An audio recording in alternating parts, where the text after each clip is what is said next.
Ay, isa mapagpalang araw, munting kaalaman nga pala. Nako, eto, ex-DPWH Secretary Bonoan, umalis na ng bansa.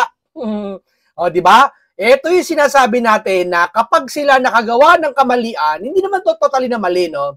Pero naman lang, common sense na lang sa gobyernong ito. Itong taong ito, dating ex-DPWH Secretary to. Siyempre, malamang, sino ba dapat imbestigahan? Yung kasalukuyang may-ari ng bahay? Yung dating namamahala pa ng bahay o yung dating sino dapat imbestigahan? Yung kasalukuyang namamahala ng bahay o yung dating namamahala ng bahay? Sige, eto common sense. Halimbawa sa bahay mo may imbestigasyon. Ha? Sino mas nakakaalam? Yung ngayong nakatira sa bahay mo o yung matagal na nakatira sa bahay mo? Sino iimbestigahan? Siyempre yung matagal na nakatira. Bakit? Alam ang pasikot-sikot at alam kung sino mga tumira sa bahay mo. At alam kung ano mga kalokohan at dumadaan sa kanya lahat. Di ba? Ngayon, wala naman tayong ibig sabihin. Wala naman siyang kaso, no? Malaya siyang pumunta doon. Pero man lang, bakit pinabayaan nyo na hindi man lang ito na, ano ba to? Ha? Mag-ano kayo ng sesyon sa Blue Ribbon? Ito para sa akin lang to, tsorya ko to pagmamasid ko Magre-resume kayo ng Blue Ribbon. Sino ipapatawag nyo? Ha? Wala kayo papatawag. Yung Gutesa nga, pinaginalaan nyo na kay Marcoleta Di ba? Yung Diskaya, pinaginalaan nyo. Sino papatawag nyo to? Lolokohan tayo? Itigil nyo na investigasyon. Wala na tayong mapupuntahan dyan, mga kababayan. Ito lang, sabi sa akin lang wala na po mga kababayan. Itong investigasyon na to, naglolokohan na lang tayo. Totoo lang. Bakit? Isipin mo ito mas binabatikos nila yung mga taong nanunuklas na mga sa anomalyang flood control, sa mga nag-iimbestiga, kaysa sa mga to na unti-unting umaalis. Oo, wala namang kasalanan tong sekretaryong ito. Pero man lang sana, kumilos man lang kayo na, wala mo na lalabas. Pakiusapan ng gobyerno, wala mo na lalabas Di ba? Anong ginawa kay Saldi? Wala na, hanggang ngayon, nasaan na? Sabi ko nga sa inyo, di ba lagi ko sinasabi, paulit-ulit ko sinasabi sa inyo, sabi ko na, nakiusap ako sa page ko, sabi ko, please, sige na, oo na, kami na may kasalanan. Sige na, si Senator Dante Marcoleta, oo na, sige na, si Gutesa na, kakampi na ni Gutesa, oo na, si Senator Marcoleta na, sige na, nagsinungaling na sa salin, oo, sige na, kakampi niya Diskaya, oo na, sige na, si Senator Marcoleta, binayaran na, talo na kami, lahat ng bandera namin, isusuko na namin sa inyo, talo lahat ng DDS, lahat kami, inaamin namin, talo na kami sa labang ito. Sige, pero, please, i-post nyo naman kahit isang beses lang sa una't sa huling pagkakataon. I-post nyo naman si Saldi at si Martin. Hindi para sisihin, para tanungin at imbitahan sa Senado. Bakit hindi nyo magawa mga dilawan at mga loyalista? Sige nga, binabakbakan nyo lahat ng mga nagtutuklas sa investigasyon. Takot sila. Bakit kayo binabati ko sa INC? Ang dami nilang mga paninira ngayon sa INC. Yung nakaraan, hinahanap nila INC. Mga INC, ba't di kayo lumabas? Ngayon, lumabas kayo ng rally, ba't ngayon di kayo lumabas? Yung lumabas ang INC, galit sila. Bakit? Natitinag sila. Hindi daw sila natatakot. Bakit? Kung di kayo natatakot, bakit nyo binababakan ng INC? Pag may mga nag-rally dyan na alam nyo, mga nasa 1,000 lang, di kayo natatakot. Diba?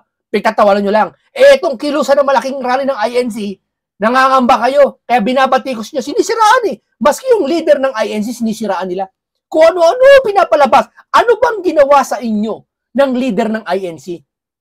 Sige, may personal bang ginawa sa inyo? May narinig ba sa inyong masakit na salita? Na merwisyo ba? Yung isa ba dyan, na isa dyan, perwisyo daw ang INC? Paano perwisyo? Di ba yung Epipanyo Labrador, perwisyo daw ang INC? Paano perwisyo? Mas perwisyo pa sa ginagawa niya palamura Di ba? Yung vlogger na yung palamura, Yung isa pang nasa ibang bansa, palamura din. Lahat sila mga vlogger nasa ibang bansa, palamura ng mura. Gustong-gusto ng mga loyalista ngayon at ng mga pinklawan. Pero galit na galit sila kay Duterte sa mura ng mura.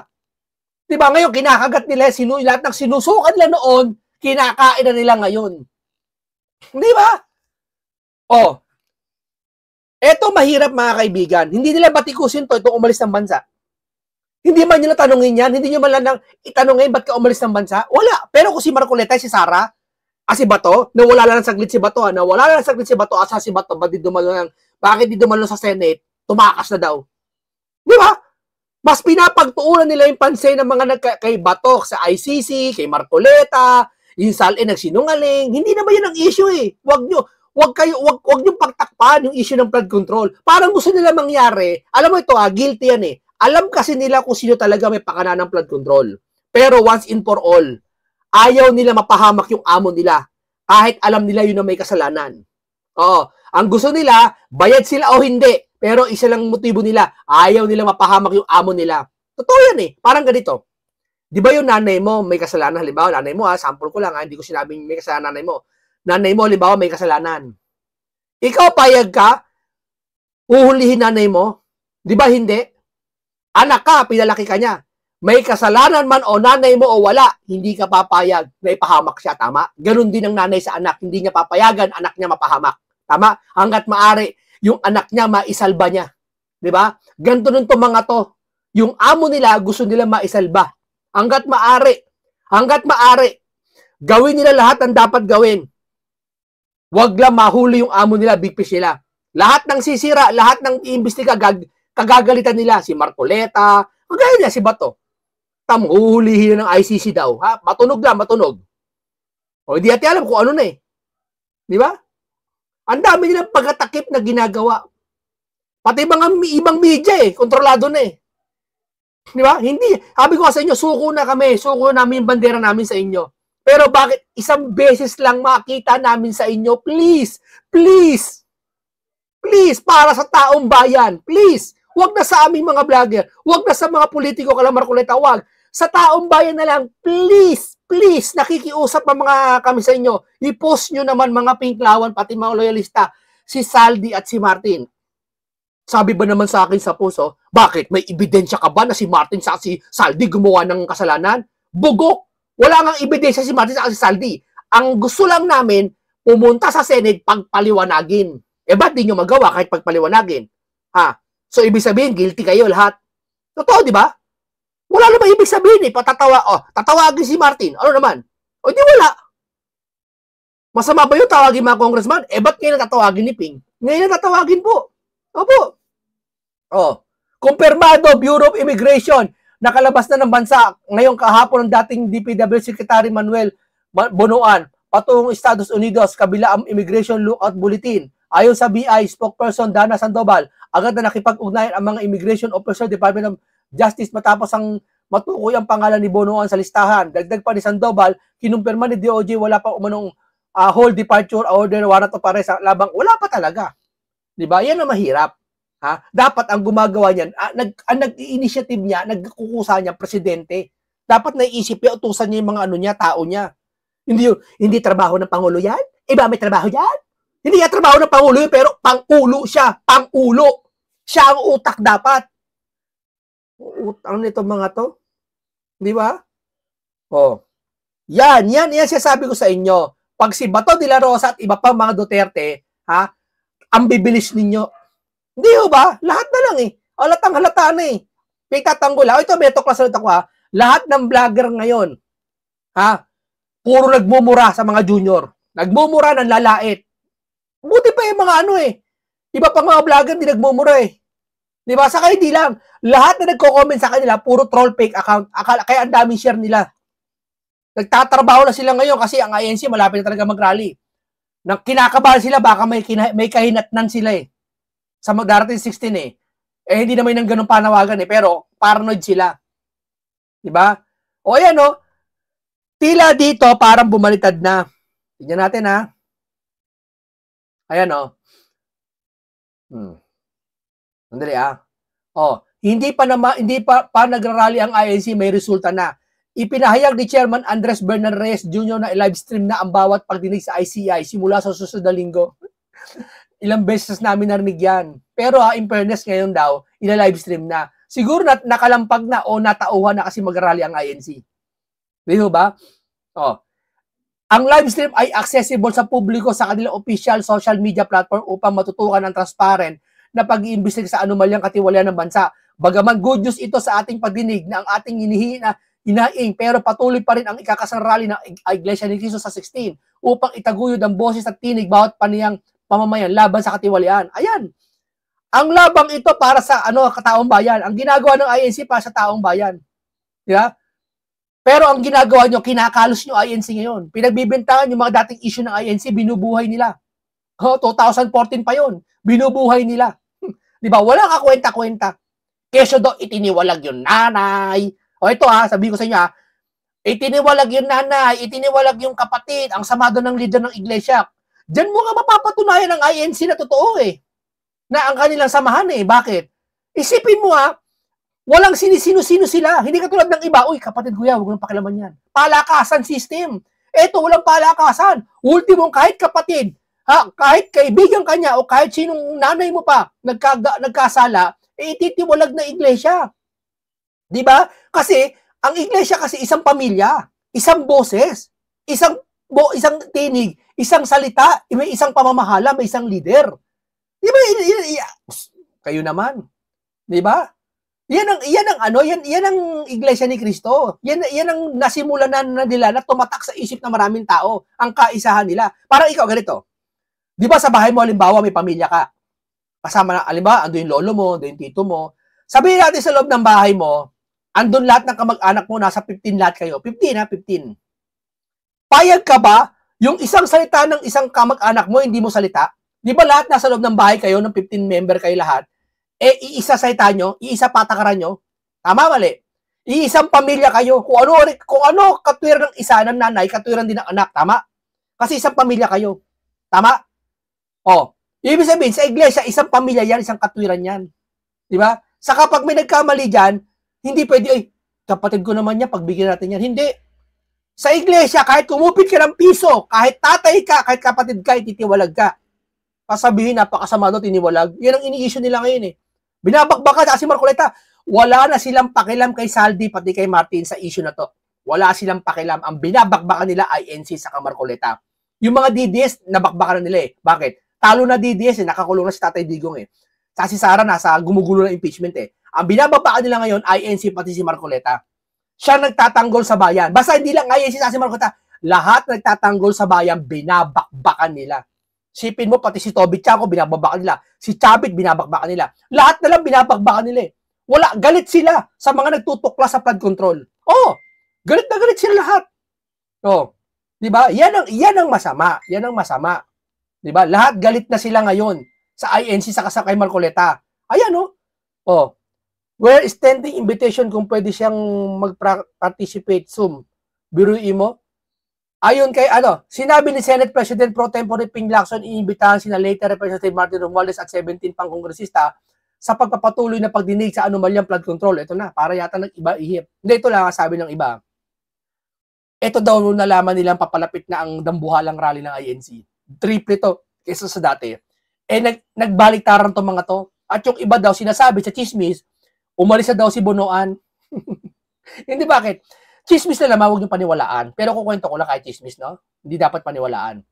Kaya daw umalis, kasi nga, yung dambuhalang rally ng INC, malaking impact na mangyayari sa 16. Baka 17 pa lang may resulta na. Magkakapwersahan dyan ng investigasyon. Siyempre, laglagan na yan. Iwasan na yan. Diba? Ano pa mangyari sa bansa ko, alis na ako. Chismis lang yan, huwag niyong paniwalaan. Chorya din, chismis lang yan, chorya. Kaya ngayon, umalis na yon, mama. Saka marami pa dyan aalis, maniwala sa'yo bago mag-16, no? Maraming mga dyan, iba dyan, magbabaliktad na. Ito si Ping, tamo, mag-iimbestiga na daw. Ipapatawag daw si Ping, si Romualdez, saka yung 17 kongresista. Ba't di mo ginawa to? Nung ikaw pa nakaupo sa Blue Ribbon, ba't di mo ginawa to? Bakit ngayon ka lang gagawa nito? Ha? Sige nga, bakit? Natinag ka na sa rally ng INC? Ha? Ang tagal-tagal mo nawala. Boy tago. Diba? Ngayon mo lang gagawin to? Sana ka man naman. Tapos bias Zoom si Saldi, extension invitation, pwede sa mag-participate sa bias Zoom. Ang gaan, banayad na banayad ang mahatol nyo. Diba? Pag si Senator Bato, na wala pa naman yung warrant, di pa sigurado, kung invento lang o totoo talaga, sasabihin nyo kagad, hulihin na. Ang dami yung, may nagsasabi, pwedeng kalungin sa Senate. Sabi naman ni School Bukol, sa Senate, hindi niya papahuli pag nasa Senate. Pero may limitasyon. Di ba mabaogag tong mga to? Hindi di ba ba? Si Saldi, Hindi naman to wanted no? Wala naman tong kaso Pero siya ang pwedeng makapagpaliwanag sa sa insertion. Tatanungin, ba't hindi siya makauwi? Sige nga. Tapos via Zoom? Nak ng teting naman talaga kayo. O sige, patanggol itong mali. Talo na kami. Baba na bandera namin. Pero isang beses na naman. I-post nyo si Martin sa si Saldi. Mag-post naman kayo mga pintlahon sa loyalista. Bakit? May kagahapin, pinagtulungan ako sa page Pinagtatanggol talaga nila si Saldi sa si Romualdez. Ayaw talaga nilang masisi yung dalawa. Wala daw kinalaman yun. Alam mo, ito masama Ang daming nakapasok dun sa page sa group. Wala daw kasalanan si Martin sa si Saldi. At si BBM walang kasalanan. Lahat ng congressman wala daw kasalanan. Alam mo, sino gusto nilang kasisihin? Pati daw yung Diskaya lang daw may kasalanan. Tapos, yung Diskaya daw, ang nagpondo daw, ang bumuhos daw ng campaign funds kay Marcoleta. Lumalabas lahat ng kaban ng bayan napunta kay Marcoleta sa campaign. Ganyan sila mag-ikot ng istorya. Biri mo, walang may kasalanan, kahit isa.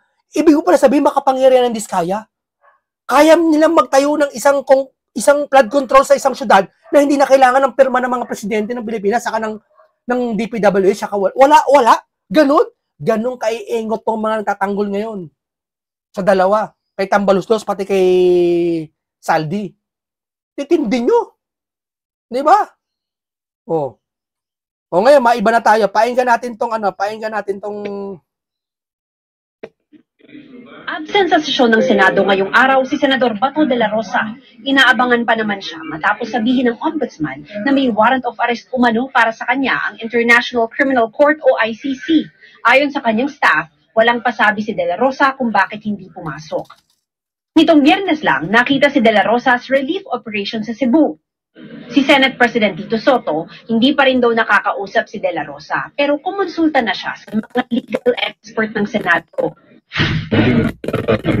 Ang opinion nila. Ang mga nabanggit ko lang was yung opinion during the time of Senator De Lima, Senator Quilanes. Yun lang yung mga nabanggit ko. Ang mga positioning namin. Ito ngayon hinihingin ko sa legal. Pero sila sinasabing extradition or something like that. Hinihingin ko lang, wala pa. Hindi ba sinasabit sa akin? Pero mariing sinabi ni Soto, hindi dapat maaresto sa loob ng Senate building ang sino mang senador. Lalo na pag nagsesesyon. Yun ang pinakabawal sa lahat. Diba? Habang nagsesesyon, may darating arresto yung senador. Hindi ko ipapayag. Kahit sino. Si Senate President Pro Tempore Ping Lacson, na tulad ni De La Rosa ay nagsilbing PNP chief, tinawagan na rin ang kapwa senador. He was not picking up, and the following morning, I noticed na meron siyang missed call sa akin. So I hope we can talk just to give him some advice, no? Hindi para magtago, hindi para how to go about coming from you para di magtago. Sino ba nagtago noon? Nasangkot na rin nagtago siya na to. Si Lacson na nagtago pa abroad hanggang tuluyang madismiss ang kaso. Pero ani Lacson, iba ang kaso ni De La Rosa. In my case, kasi local courts, applicable yung Tulyaw versus Miranda. Even if the respondent is not under legal jurisdiction of the courts, pwede pa rin mag-file ng mga pleading. Tamo pag si Bato de la Rosa, ganyan nila. Pero yun umalis na ng bansa, pati si Saldi, via sumpa. Antitindi ng mga to. Di ba, hindi lamang kayo nagagalit kahit isang beses. Hindi sila nagagalit kay Saldi. Alam mo, sa isang ordinaryong tao, sa isang tao na lang, ito kukwento ko sa inyo, mga loyalista, makinig kayo. Alam nyo totoo. Huwag nyo kami linlangin na kuwari, wala kayong alam. Pilit nyo pagtatanggol itong mga to. Ito sa psychological na lang. Damahin nyo, sasabihin ko Alam mo, si Saldi talagang hindi pa naman may kasalanan, tama? Kasi wala pang ebidensya. Pero siya may kinalaman doon sa insertion, sa kabila ng pag-uusap na yun, umalis siya ng bansa, tama? Hanggang ngayon wala siya. So, kailangan siyang tanungin doon sa Senate, imbitahan. Kasi tinuro siya ni Gutesa at ng Diskaya. At ganoon din si Martin. So, palagay natin si Diskaya, palagay natin nag-invento si Diskaya, no, sa si Gutesa. Pero, andun pa rin yung kaisipan, teka muna, para tayo makasiguro. Kasi hindi mo pwede sabihin ay naku, huwag tayo maniwala kay Gutesa. Huwag tayo maniwala kay Diskaya, tinuro si Martin sa si Saldi. Paano mo mapapatunayan na hindi totoo siya sabi ni Gutesa at ni Diskaya? Simple lang, pagharapin yung mga yon. Si Martin, si Diskaya, si Gutesa, at si Saldi. Ngayon, pilit mo dapat papauwiin si Saldi. Gawan mo ng paraan. Pag hindi nagawa ng paraan ng mga Senate o ng iba pang otoridad, mangingilam ng presidente. Hindi nga nangingilam ng presidente. Di ba? Ayaw niya mangilam eh. Bakit? Nakapagtataka lang. Bakit? Ha? Ngayon ako nakakita ng presidente hindi nangingilam sa mga ganyan. Imposibleng bagay. O ngayon, tuloy. Hindi malalaman mo na. Hindi mo kasi pwedeng sabihin, ay, walang kasalanan si Saldi, walang kasalanan si Romualdez. Wala nga. Ando na tayo, sige. Pero binanggit kasi siya pangalan ni Gutesa at ni Diskaya. Papupuntahin mo at pagkakausap mo yung dalawa, nandoon ka.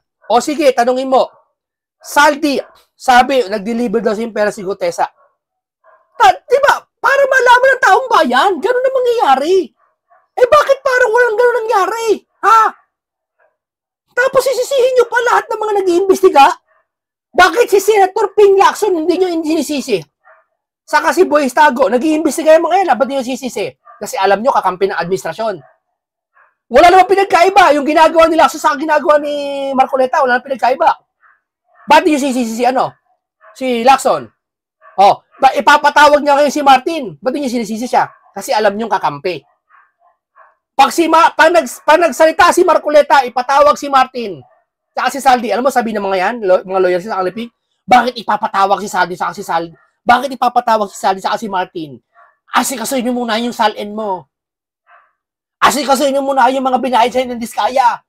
Ang titindi ng mga mukha. Ibig palang sabihin, hindi ka na pala pwedeng mag-imbestiga kapag may salin kang nagsinungaling ka na hindi pa namang na inamin ni Marcoleta, hindi naman talaga totally sinungaling yun. Inamin niya sa programa niya. Di ba? Ganun sila lumaban. Parang ganito. Sa kapitbahay mo, may nakita ka nagsasaksakan, no? Sasawayin mo. Stoy! Huwag kayo magsaksakan. Sasawayin ka nila. Stoy! Wala kang karapatan, sawayin sila na huwag sila magsaksakan. Bakit? May kasalanan ka pa. Aling kasalanan ko? Nagsinungaling ka doon sa trabaho mo. Ganun sila, mga kababayan. Di ba? Ganun sila. Hindi ka nila papayagan mag-explica pag ikaw ay may kasalanan din. Akala mo kay lilinis. In this case, it won't apply. So hindi andar. Kung piliin ni De La Rosa magpakanlong sa Senado, limitado ito alinsunod sa konstitusyon. Limited kasi yung Constitution is very clear on the matter. May immunity from arrest when Congress is in session. Sabi naman ni Senate Minority Leader Alan Peter Cayetano, sana hindi na umabot sa pagtatago pa. At dapat daw, korte ang magdesisyon kung pwede bang ipaaresto si De La Rosa sa bisa ng ICC warrant. Buti pa si De La Rosa aarestuhin. Hindi ko kinakampi si De La Rosa. Arestuhin nyo kung gusto nyo arestuhin kung may kasalanan. Pero sa ating bansa na lang, buti pa to. Yung mga nagtatago sa flood control, ayaw nyo arestuhin. Hindi naman pwede kung sinong admin, siya na lang. Kasi hindi na tayo rule of law noon. Rule of men na tayo. So kung kakampi mo ang administrasyon, hindi ka extradite o padadala sa international criminal. Pagkalaban mo, padadala ka. There has to be a final arbiter. And if you look at the Philippine Constitution, iisa lang yan, yung korte. Nang anunsyo ni Ombudsman Boying Remulla na pinaa-aresto na umano ng International Criminal Court. Hindi mo alam kung sasabi ito totoo o hindi. Si Senator Bato de la Rosa muling naghain ng apilang petisyoner na si Susan Barry Tayam para mahadlangan ang Senado sa pagbibigay ng proteksyon sa senador. Ayon kay Tayam, una nang binasura ng Korte Suprema ang kanyang petisyon for pre-revision laban sa posibleng Tamo, ang sipag-sipag nila pag sa ibang Duterte, ang sipag-sipag nila. Pero sa mga flood control, hindi sila bubuhos. Wala silang sincere sa mga nangyayari ngayon sa bayan. Buro sila sa mga Duterte. Ang sisipag nila, naghahain pa sila ng ganyan. Samantalang yung mga flood control issue, wala silang pakialam. Wala kayo narinig sa kanila. ng asylum ng... Ang nangingilam lang sa flood control issue, si Marcoleta lang. Kaya si Marcoleta ang mainit. Wala na iba. May nangingilam pa ba? Wala na. Ayaw nga na pag-usapan eh. Senado para kay dalawang session na doon natitira sa Blue Ribbon. Rosa. Ayon sa hukuman, kulang ito sa justifiable controversy o usaping maaring pagdesisyonan ng korte. Ngunit sa motion for reconsideration, ginititayam na may batayan ng apila at posibleng labag sa saligang batas ang pagbibigay ng asylum sa senador, lalo na sa mga kasong may parusang pagkakulong hanggang 30 taon. Una nang sinabi ni Senate President Tito Soto III na walang senador ang pwedeng arestuhin habang nasa loob ito ng Senado. Kasi sa ating konstitusyon, Wala daw pwedeng arestuhin. Kunwari ka pa. Takbang teting kayo. Pag hindi issue sa flood control, ang sisipag nyo. Pag issue na sa flood control, taki pa na. under Article 6, ang exempted lang naman sa arrest kung yung crime mo ay punishable ng Talagang gusto nila talaga maaganti sa mga Duterte, no? Sa galit na galit sila talaga. 'Di ba? Pumatay. Pero yung mga nangurakot, mas matindi ginawa. Masahol pa sa pumatay. Bakit? Mas maraming pinatay yung mga kurakot. May pinatay sa gutom, may pinatay sa ospital. Kulang. Ha? May pinatay sa baha, sa leptospirosis. May pinatay sa yung mga baha nalunod, 'di ba? Namatay. May pinatay sa bagyo dahil niya kakulangan ng flood control. Nasira. Ghost project kasi. Ang daming pinatay noon, murakot, kaysa sa mga to. Tapos ganito gagawin nyo, nakwanteting kayo. 6 years Ang sisipag nyo pagkalabato. Pag ito mga kurakot, gutom ang at mas marami pa mamamatay sa ginagawa ng mga to, hindi nyo iniimbestigahan. Hindi iniimbestigahan niya, pero pamanya-manya. Asan ba ang blue ribbon? Sige nga. and below. Pero kapag ikaw kasi ay nakasuhan ka sa crime tulad yan ng RA 9851 o ng crimes against humanity, yung hatol yan umabot hanggang 30 years napagkakaroon. So, lagpas doon sa 6 years. So, exceeding na siya doon sa exemption or privilege na binigay ng Constitution natin doon sa Article 6 na merong privilege itong mga members ng Congress. Samantala sa isang press briefing, sinabi naman ni Prosecutor General Anthony Fadulyon na walang ganitong immunity ang mga mabatas, lalo na kung nakareses ang Kongreso. There's no such thing as immunity even if you are a legislator. Now, of course, there are certain restrictions. If the penalty is more than 6 years in one day, then the same cannot be implemented during the time when Congress is in session. But certainly, there's no restriction as to the arrest. If, for example, they are on recess, although we have heard the good senator, already make some statements before that he will seek possible asylum or Talagang prosiging sila kay Bato, no? Lahat sila prosiging kay De La Rosa, kay Sara, sa lahat, Marcoleta. Balita nga daw, kakasuhan si Marcoleta na Iyain na yung kaso sa kanya Balita lang yan, ha? Oo. Talagang gusto niya talaga mawala lahat sa landas tong mga to. Ang gusto nila, wag na mag-imbestiga. Totoo lang. Galit sila sa setang transparency. Totoo lang. Prangka na tayo. Harap-harapan na tayong ginaganito. Ayaw talaga ng investigasyon. May narinig ba kayo sa balita gusto nila investigasyon? Sa mga vlogger ni Junior, man natatanggol sa kanya, gusto ba nila investigasyon? Wala. Wala silang inaamin na gusto namin investigasyon.